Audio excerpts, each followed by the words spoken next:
என் அன்பான குமரி மாந்திரீக ஜோதி நேயர்களை உங்கள் அனைவருக்கும் இனிய வணக்கம். நம்ம இன்னைக்கு பார்க்கக்கூடிய பதிவு என்னன்னு பார்த்தீங்கன்னா, ரொம்ப ரொம்ப அற்புதமான பதிவு தான்.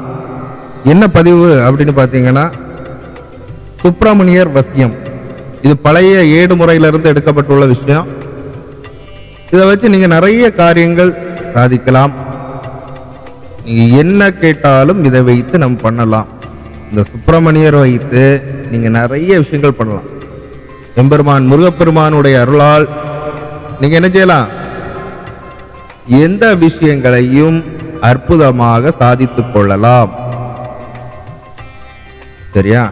இதனுடைய முறை எப்படி நம்ம எடுக்கணும் அப்படிங்கிற விஷயத்தை நான் சொல்லித்தரேன்.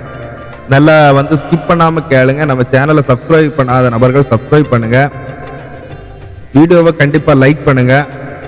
சரிங்களா? சரி, நம்ம இதற்கான பதிவுக்குள்ள போயிடுவோம். இதுக்கு நீங்க ஒரு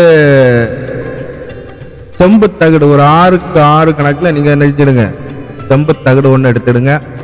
அதில் நான் வீடியோவில் காட்டப்பட்டுள்ள ஒரு அச்சரம் கொடுத்துருப்பேன். இந்த அச்சரத்தை வரைஞ்சிடுங்க. மேக்சிமம் வளர்பிறை செவ்வாய்க்கிழமை இதை நீங்க என்ன செய்யுங்க, வரையுங்க. இல்லைன்னா வளர்பிறை ஞாயிற்றுக்கிழமையில இதை வரையுங்க.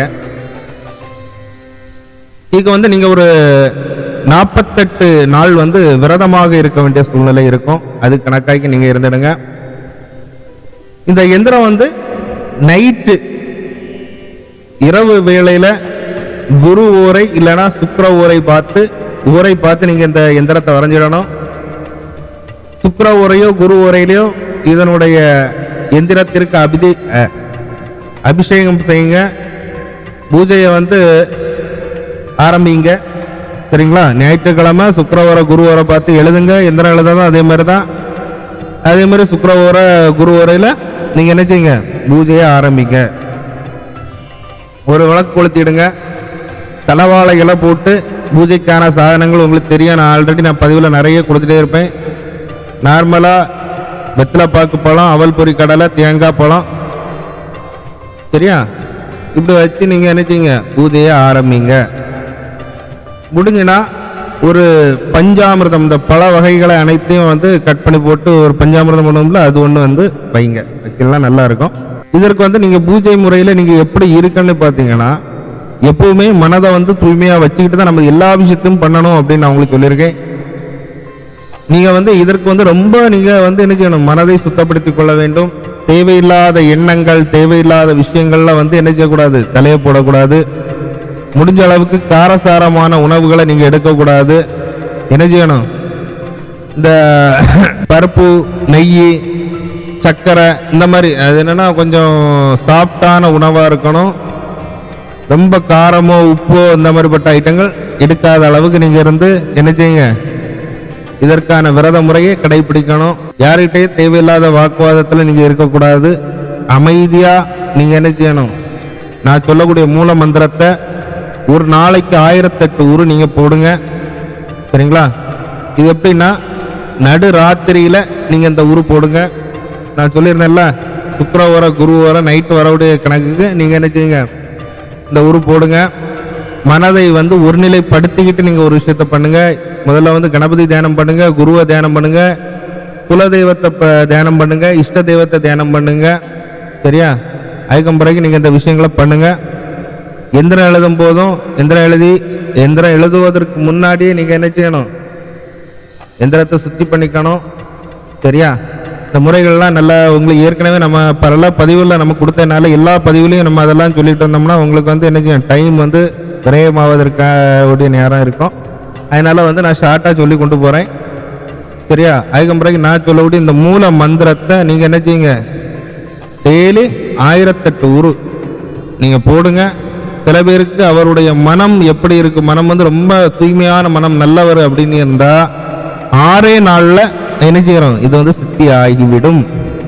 இல்லைன்னா 48 நாட்கள் பிடிக்கும்.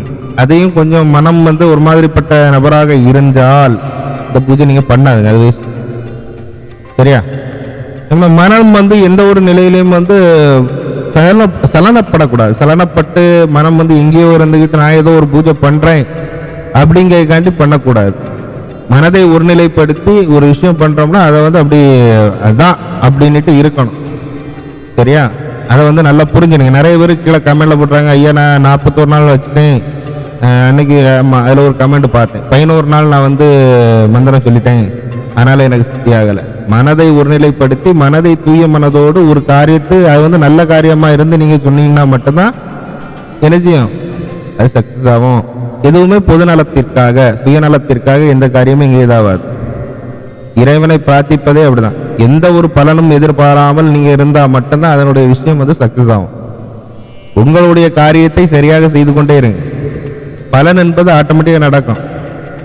சரியா? சரி, இதற்கான மந்திரம் சொல்றேன் பாருங்க. ஓம் ரீம் சங் ரங் சரஹண பவா, சரஹண பவா.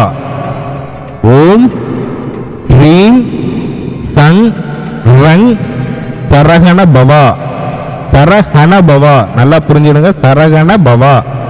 இன்னொரு மந்திரமும் இருக்கு, அந்த மந்திரத்தையும் சொல்றேன். இதுல நீங்க எந்த மந்திரம் சொன்னாலும் ஓகே தான், சரியா? ஆனா உங்களுக்கு எது வருதோ அதை இதாகிடுங்க. இன்னொரு மந்திரம் சொல்றேன் பாருங்க. ஓம் நங் மங் சிங் வங் யங் சண்முகா சரஹண பவா அப்படின்ட்டு நீங்க இந்த மந்திரத்தை சொல்லுங்க. இந்த எந்திரத்துக்கு நீங்க என்ன செய்யுங்க, மந்திரத்தை சொல்ல சொல்ல சொல்ல சொல்ல சொல்ல சொல்ல ரொம்ப அற்புதமா அந்த எந்திரமானது வேலை செய்ய ஆரம்பிக்கும். அதுக்கு பிறகு நீங்க ஏதோ ஒரு போட்டோ போட்டு வச்சுக்கலாம், வச்சுக்கிட்டு நிறைய வேலைகள் பார்க்கலாம். இது அந்த எந்திரமானது சித்தி ஆயிட்டுனா அதை வச்சு நீங்க நிறைய காரியங்கள் பண்ணலாம். அவ்வளவுக்கு அது வேலை செய்யும். வேலை செய்யும்னா அற்புதமான வேலைகள்லாம் அது செய்யும். நீங்க என்ன கேட்டாலும் என்ன நினைத்தாலும் அது வந்து நடக்கக்கூடிய ஒரு சூழ்நிலையை அது உருவாக்கும்.